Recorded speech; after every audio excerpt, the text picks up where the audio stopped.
Dan di sini kita lanjutkan lagi. Dapatkah proses keselamatan manusia tanpa harus Allah menjadi manusia?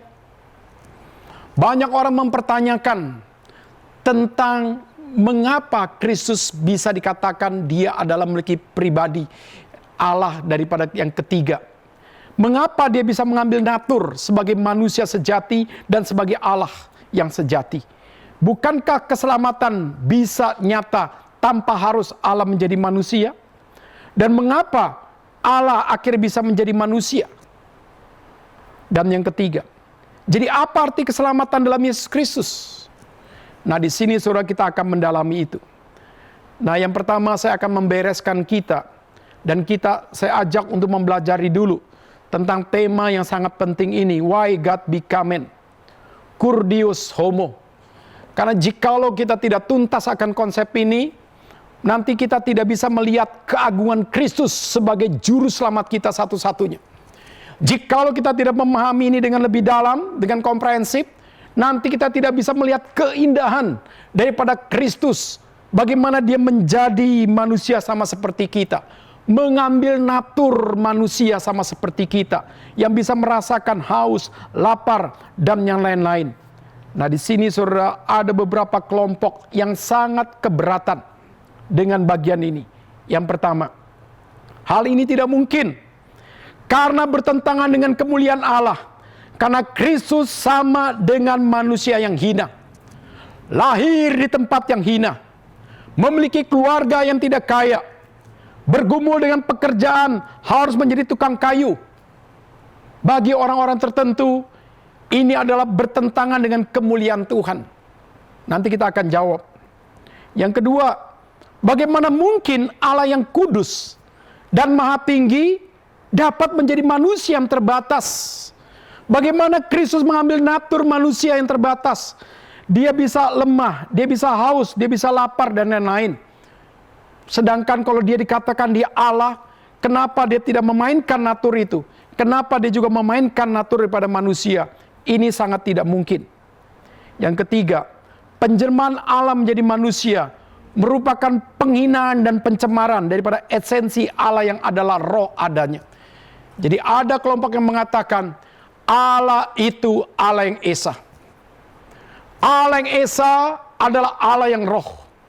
Jadi tidak mungkin Allah yang esa, Allah yang roh adanya, mengambil wujud manusia. Itu pasti manusia yang dikenal di dalam pribadi pada Kristus. Yang katanya itu manusia, yang katanya Allah. Itu hasil daripada biologi, daripada Yusuf dengan Maria. Alkitab dengan jelas mengatakan, nanti kita dalami, bahwa ketika Maria mengandung, dengan jelas malaikat sudah mengatakan, itu semua daripada Roh Kudus. Jadi tidak ada sumbangan daripada Maria, tidak ada sumbangan daripada Yusuf, tidak ada sumbangan daripada sel telur dan sperma.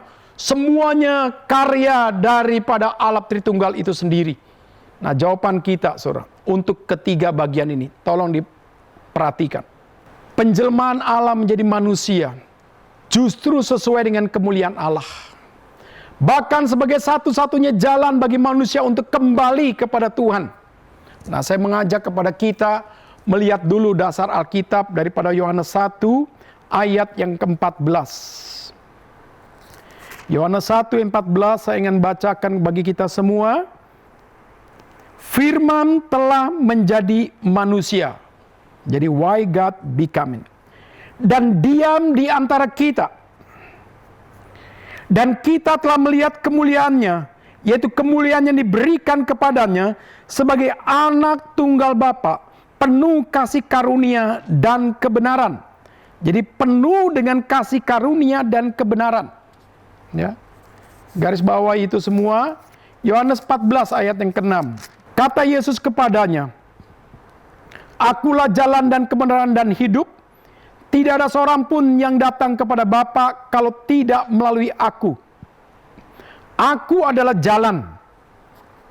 Ini beberapa orang kadang-kadang keagamaan memerlukan bukti.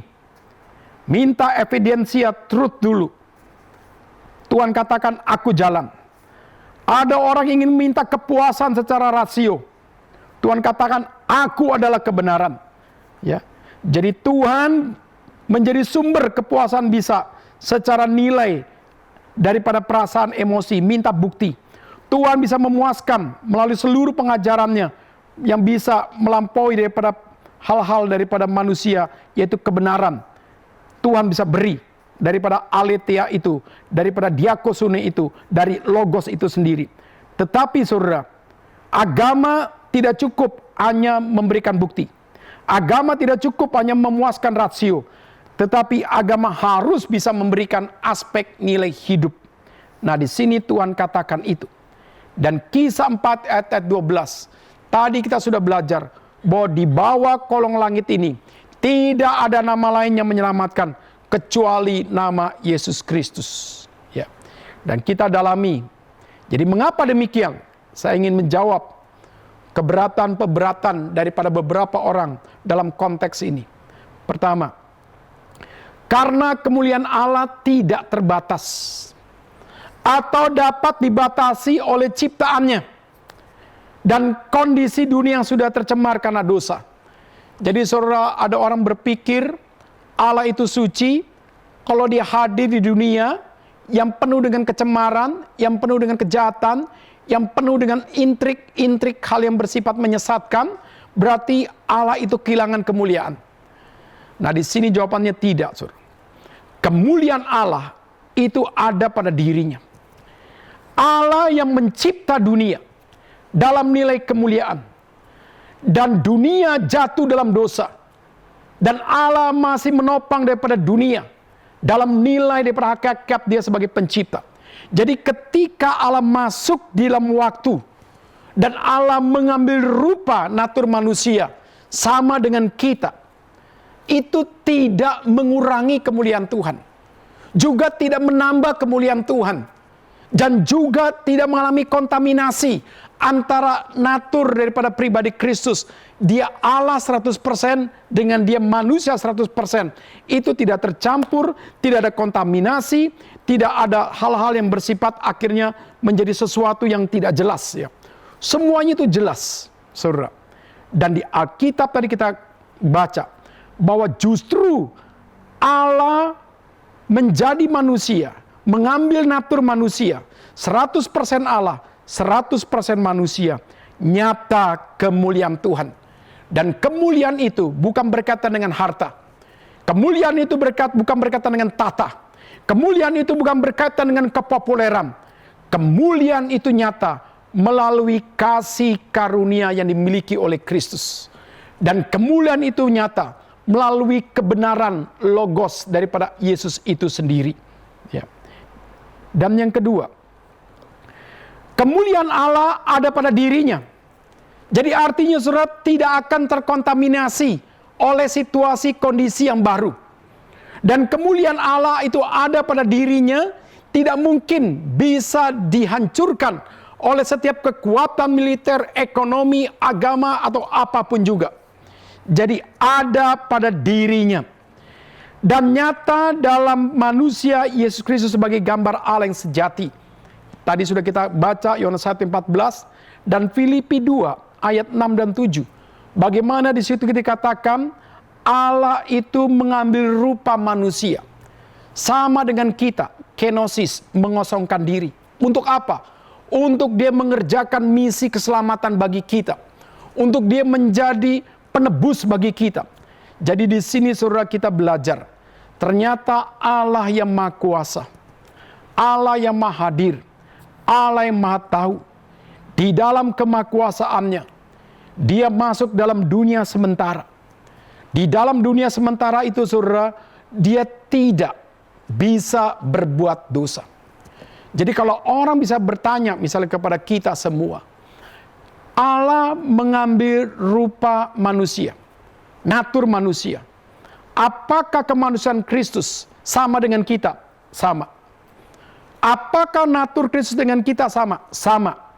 Tetapi dalam bagian ada satu batasan. Dan apa yang membedakan? Yang membedakan adalah kualitas. Secara kuantitas dikatakan Kristus pun bertumbuh. Tapi secara kualitas hikmat berbeda. Secara kualitas daripada Kristus dalam kesucian itu berbeda. Jadi ada quality dari aspek nilai different. Yaitu apa? Kristus memiliki potensi berbuat dosa tetapi tidak mungkin berbuat dosa. Jadi dalam bagian nilai saudara, itulah yang membedakan kualitas kemanusiaan kita yang lahir dari orang berdosa dan kita berada dari nilai sudah berdosa. Kristus lahir daripada Maria, orang berdosa, tapi dinaungi oleh Allah Roh Kudus sebagai daripada bayi yang suci, lahir sebagai orang yang suci, besar sebagai orang yang suci, dicobai tetapi tidak jatuh dalam dosa. Jadi di sini saudara memiliki potensi jatuh dalam dosa, tapi tidak mungkin berbuat dosa. Itu yang disebut namanya kualitas. Di dalam perbedaan dia mengambil rupa sama dengan kita. Dan yang ketiga, karena kejatuhan manusia dalam dosa tidak menghilangkan status manusia sebagai milik Allah. Jadi dalam bagian ini jelas Roma 3 ayat 10 itu menjelaskan kepada kita, ya. Saya bacakan saja supaya kita semuanya jelas, ya. Roma 3 ayat 10. Seperti ada tertulis, tidak ada yang benar seorang pun tidak. Dan ayat 11, tidak ada seorang pun yang berakal budi, tidak ada seorang pun yang mencari Allah. Semua orang telah menyeleweng, mereka semua tidak berguna, tidak ada yang berbuat baik, seorang pun tidak. Ya, 23. Karena semua orang telah berbuat dosa dan telah kehilangan kemuliaan Allah. Ya, jadi terjemahan yang benar adalah bukan kehilangan, kekurangan kemuliaan Allah. Nah di sini saudara menjelaskan kepada kita penebusan manusianya bisa dikerjakan melalui jalan Allah menjadi manusia. Jadi saudara, manusia jatuh di dalam waktu. Malaikat jatuh dalam kekekalan. Manusia jatuh dalam pribadi dia manusia. Jadi bagaimana penebusan itu punya nilai equal, punya nilai kesamaan, tapi punya aspek nilai kualitas yang berbeda. Maka satu-satunya jalan harus Allah menjadi manusia. Dan ini konsisten untuk menubuatkan Kejadian 3 ayat 15. Ini konsisten yang dijelaskan Yohanes 1 ayat 1 sampai 2. Pada mulanya adalah Allah. Allah itu adalah firman. Allah itu adalah logos. Dan dia masuk di dalam waktu untuk menyatakan dia memiliki satu misi untuk menyelamatkan kita. Dan ini pun sudah dijelaskan dalam Filipi 2 ayat 5 dan 11. Bagaimana rahasia inkarnasi Kristus. Dia mengambil rupa sama seperti kita untuk menebus kita. Nah, jadi dalam bagian ini saudara, ketika banyak orang keberatan, Allah bisa menjadi manusia. Tetapi bagi Allah yang Maha Kuasa, ini bukan sesuatu yang tidak mungkin. Ini sangat mungkin. Jikalau ada orang keberatan bagaimana Allah yang adalah roh bisa menjadi pribadi manusia, ini pun justru menjelaskan keindahan daripada Allah Roh Kudus. Dari mulanya ketika Yesus itu ada dalam rahim daripada Maria, di mana Allah Roh Kudus sudah menyatakan itu bukan daripada sel telur dan sperma, itu adalah daripada Roh Kudus. Jadi keberadaan Kristus dalam rahim Maria dinaungi, dipelihara. Tidak akan ada aspek kena kontaminasi dosa daripada Maria. Nah, jadi di situ kita bisa melihat keagungannya, saudara. Pada waktu dia menjadi manusia, dia menjadi manusia yang berbeda dengan kita. Suci, tak bercacat celah.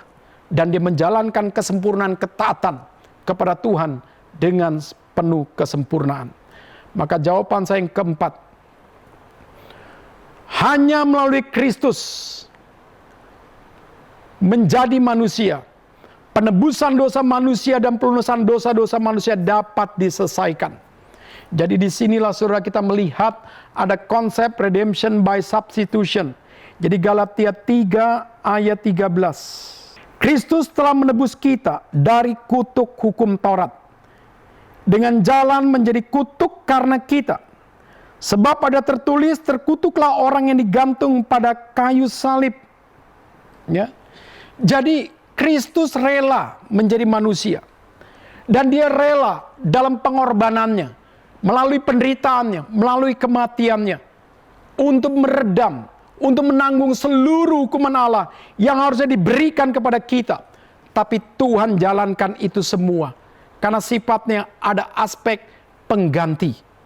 Jadi di sini saudara kita bisa melihat bahwa manusia itu tidak bisa menyelamatkan dirinya sendiri, kecuali harus pribadi Allah yang suci, yang sempurna, yang kekal, yang bisa menjadi pengganti. Jadi kembali lagi saudara saya bacakan, karena dia adalah manusia, dia bisa mati untuk membayar harga untuk penebusan kita. Karena dia adalah Allah yang kekal. Kematian, nilai yang cukup untuk menebus dosa-dosa manusia. Jadi di sini saudara, mengapa Allah harus menjadi manusia? Karena punya aspek nilai misi penebusan. Dan kalau nanti kita belajar tentang kristologi, kita bisa melihat lagi penebusan itu menjadi indah. Ketika Kristus memiliki 3 jabatan, nabi, imam, dan raja. Pada waktu Kristus menjalankan 3 jabatan ini, ada peran nabi, ada peran imam, nanti kita sedikit akan menjelaskan, ada peran raja. Semua dikerjakan dengan sempurna. Semua dikerjakan dalam nilai kesucian. Semua dikerjakan dalam nilai penggenapan nubuatan yang menjalankan misi semua itu dengan tepat. Tidak ada yang nyeleweng. Semua tepat. Jadi disinilah kita percaya sekali saudara, betapa indahnya penulis Ibrani yang bisa menjelaskan konsep kristologi dari kacamata perjanjian baru, tetapi menjelaskan orang-orang daripada Yahudi sangat mengerti bagaimana Kristus memiliki 3 jabatan itu dengan indah, nabi, imam, dan raja. Jadi Kristus, nabi di atas segala nabi, imam di atas segala imam, raja di atas segala raja.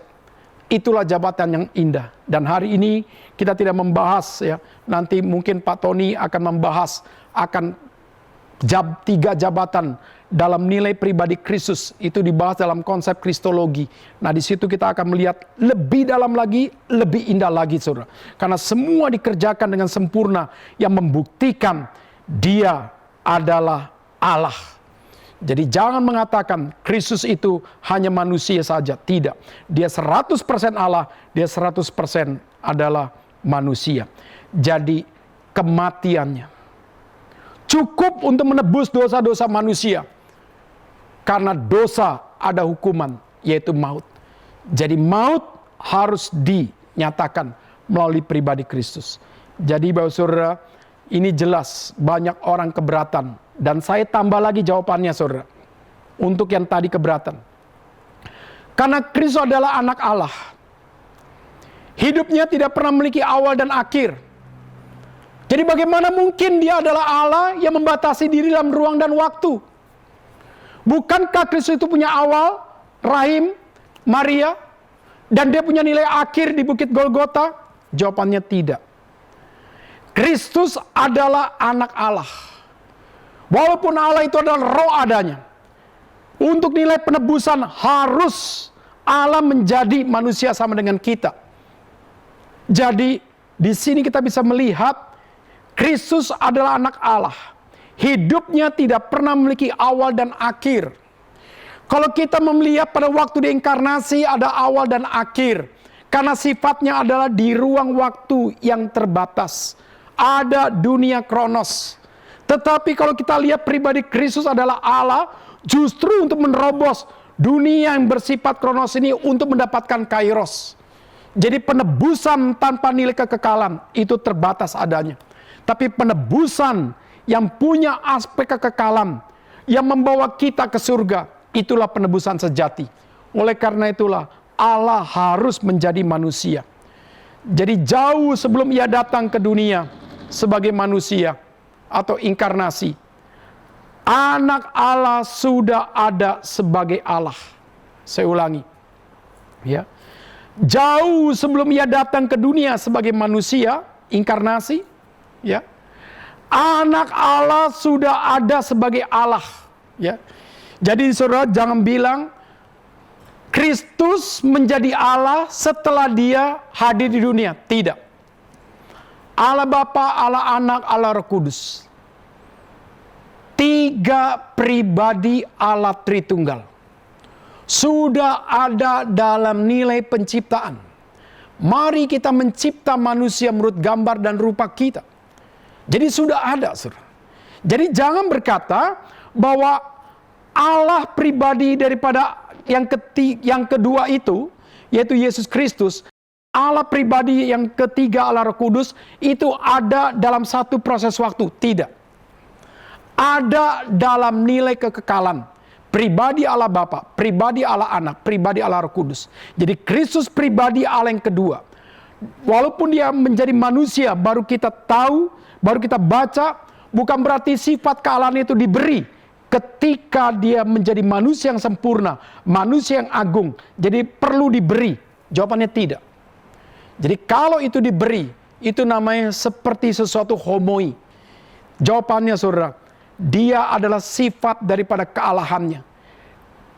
Di dalam sifat kemanusiaannya, yang dimana Tuhan mengambil natur manusia ini, saudara, ini tidak mengurangi daripada esensi kemuliaan Tuhan. Justru ini menyatakan kesempurnaan dalam nilai penebusan, saudara. Jadi jelas sekali Yohanes 1 ayat 1 dengan 2 mengatakan demikian. Dan di dalam Matius 1 ayat 23 juga mendukung bagian itu. Dan saya tambahkan jawaban saya. Hal yang menunjukkan ia adalah Allah, adalah pencipta. Kita dicipta. Allah adalah pencipta, kreator. Jadi kalau orang mengatakan Tuhan itu, ya tidak mungkin bisa menjadi manusia yang bisa dilihat. Bagaimana Kristus bisa dibatasi dalam ruang dan waktu? Bagaimana Kristus bisa mengalami kecapean, haus, dan lain-lain? Ini menunjukkan bahwa dia bukan Allah. Ini tidak mungkin terjadi. Bapak Ibu Saudara yang terkasih dalam nama Tuhan, kita bisa melihat pribadi Kristus dalam keagungannya, tetap dia adalah pencipta. Jadi ketika dia inkarnasi mengambil rupa sama dengan kita, kemahakuasaan dia sebagai pencipta, ini nampak ketika dia bisa menghardik akan badai. Jadi ketika murid-murid Tuhan kena angin sakal, Tuhan bisa mengatakan berhentilah. Maka alam itu berhenti. Angin itu berhenti. Ombak itu berhenti. Kenapa? Karena dia pencipta. Dia penguasa daripada alam semesta. Seluruh alam dicipta, semua tunduk dalam kemahakuasaan dia. Maka pada waktu Tuhan katakan berhenti, semua langsung berhenti. Kenapa? Karena dia pencipta. Jadi disinilah, saudara, kita beda, punya nilai otoritas. Dan jikalau manusia yang mengaku hamba Tuhan mengklaim punya otoritas, berhentilah COVID, dan sampai sekarang tidak berhenti. Itu yang disebut nabi palsu. Itu yang disebut kuasa yang palsu. Itu disebut orang-orang yang mengklaim memakai otoritas yang sebetulnya mau seperti dengan Tuhan. Itu namanya pelecehan. Itu adalah sesuatu yang sungguh-sungguh tidak benar. Jadi pada waktu Tuhan berkata alam semesta berhenti, berhenti. Sembuh, sembuh. Berjalanlah, berjalanlah. Tidak pernah ada yang gagal. Waktu Tuhan menjawab pertanyaan ahli-ahli Taurat, dia sudah tahu di belakang pikiran mereka. Semuanya tepat. Waktu Tuhan mau dicobai, bagaimana harus melempar batu kepada seorang perempuan yang ketangkapan berzina. Dan di situ Tuhan hanya menulis di tanah. Dan di situ Tuhan tahu di balik pikiran mereka apa. Barang siapa di antara engkau yang tidak berdosa, silakan engkau yang pertama kali mengambil batu ini dalam melemparkan kepada perempuan itu. Kenapa? Karena ahli-ahli Taurat, orang Farisi pada saat itu, mereka ingin menjebak Yesus.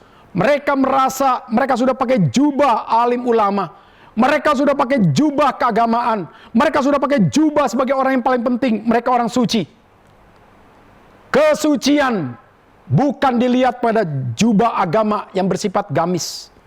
Kesucian bukan dilihat daripada titel keagamaan. Kesucian bukan dilihat daripada status sebagai seorang rohaniwan di dalam masyarakat. Tapi kesucian yang Tuhan lihat adalah di dalam batin seorang. Maka Tuhan menguji orang-orang yang ingin menguji Yesus. Tuhan ingin membuat cermin kepada orang-orang yang pas satu ingin menjebak Yesus.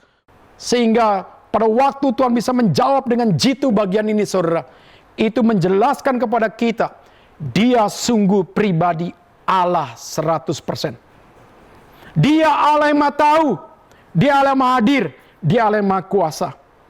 Dan di lain pihak, dia bisa menundukkan kuasa setan. Jadi ketika Yesus ke Gerasa, 2 orang dirasuk oleh setan menyambut Yesus dengan ketakutan. Mereka minta supaya jangan dihukum karena waktunya belum tiba. Dan Tuhan akhirnya membuat mereka masuk ke babi. Dan mereka akhir babi itu pergi jatuh ke jurang. Di sini saudara memberitahu kepada kita, Tuhan adalah pencipta. Dia penguasa, dia memiliki otoritas. Setan ingin menjatuhkan Tuhan, ingin mempermalukan Tuhan. Maka ketika Yesus menyatakan dirinya Mesias, Yesus berpuasa 40 hari. Setan pun mencobai dia, menjatuhkan dia.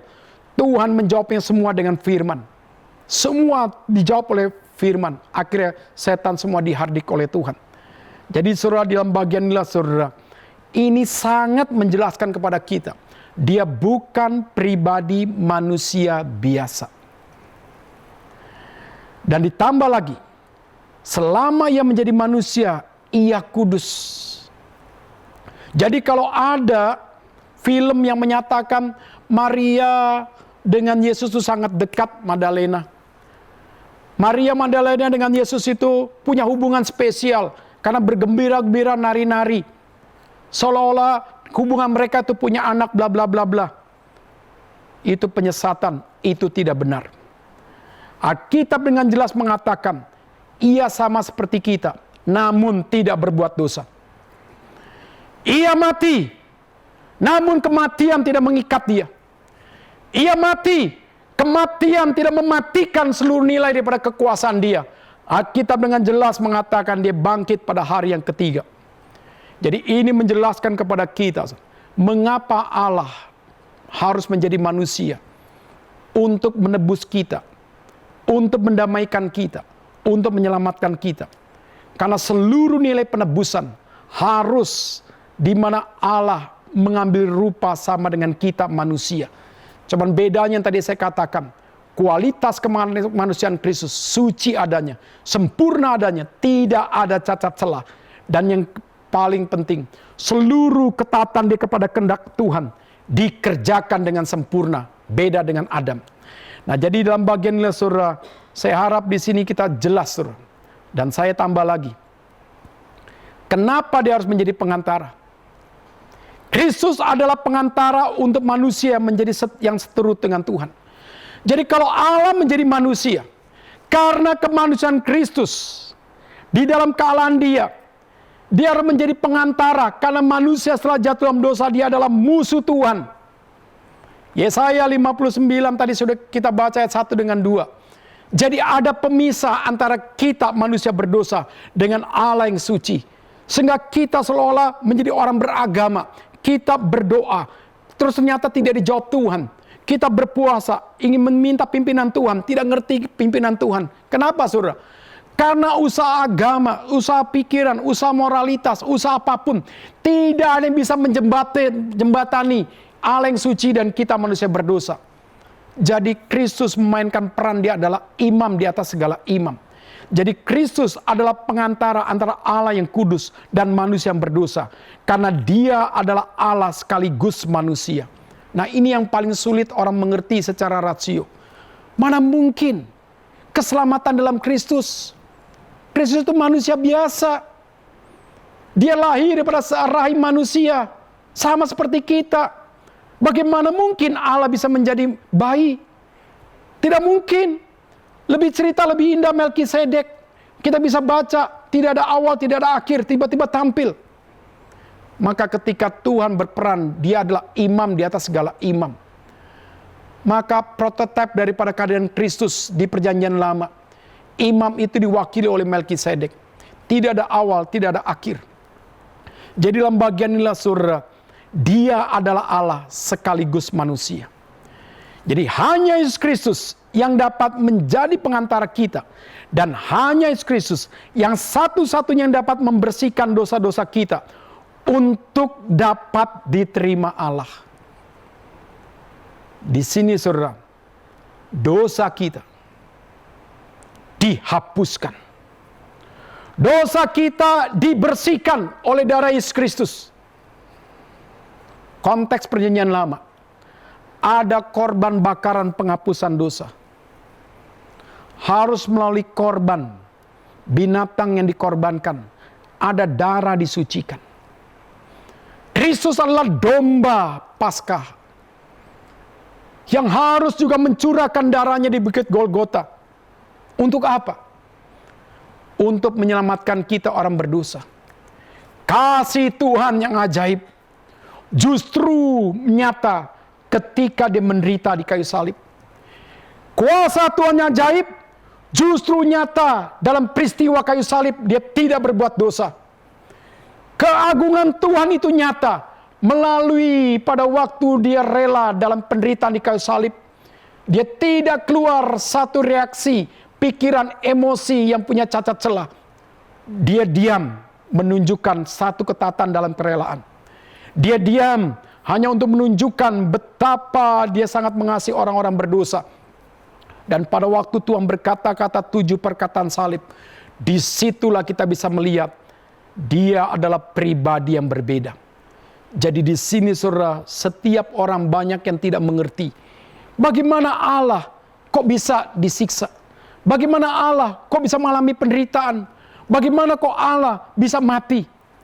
Justru Allah melalui kematian untuk menebus dosa-dosa kita. Kasih,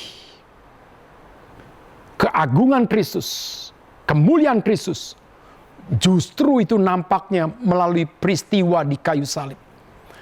Jikalau orang bisa tampak keunikannya, keagungannya, mutunya, ketika dia sukses, ketika dia kaya, ketika dia berhasil, ketika ada masalah, itu gampang.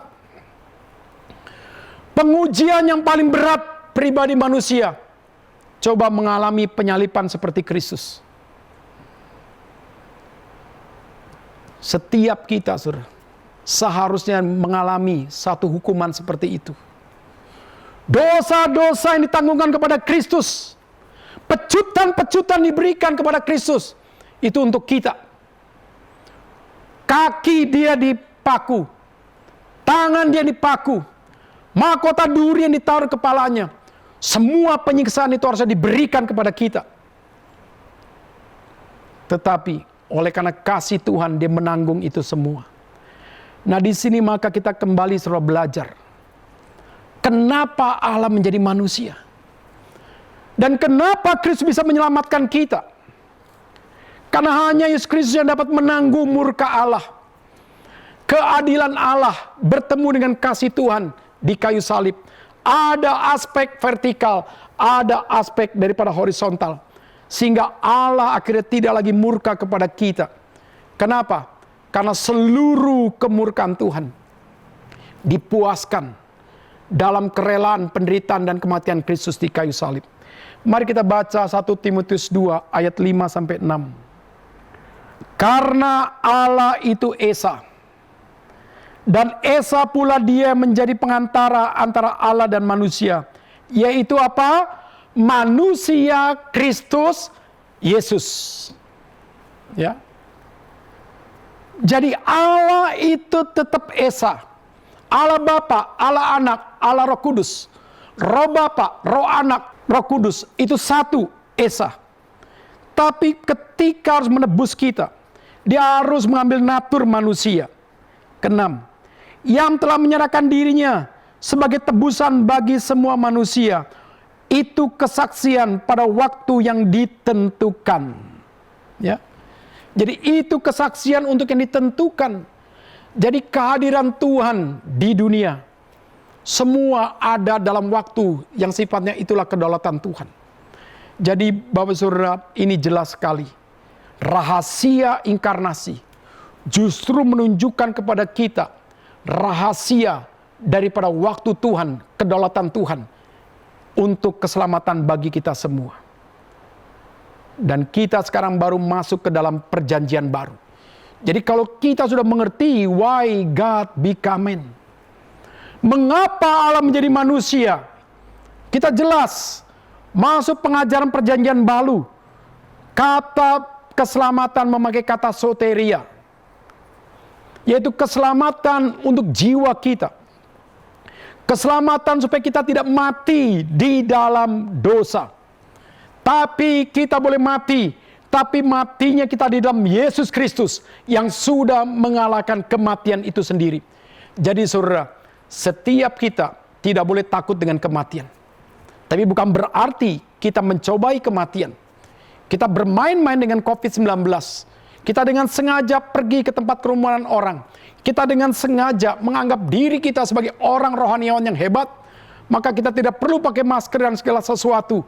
Justru pada saat itulah saudara, engkau sudah mempertontonkan kebodohanmu. Engkau sudah mempermalukan Tuhan dalam hal mengajarkan kita untuk waspada, untuk kita jaga diri, untuk bagaimana kita menghargai tubuh kita adalah tubuh Kristus.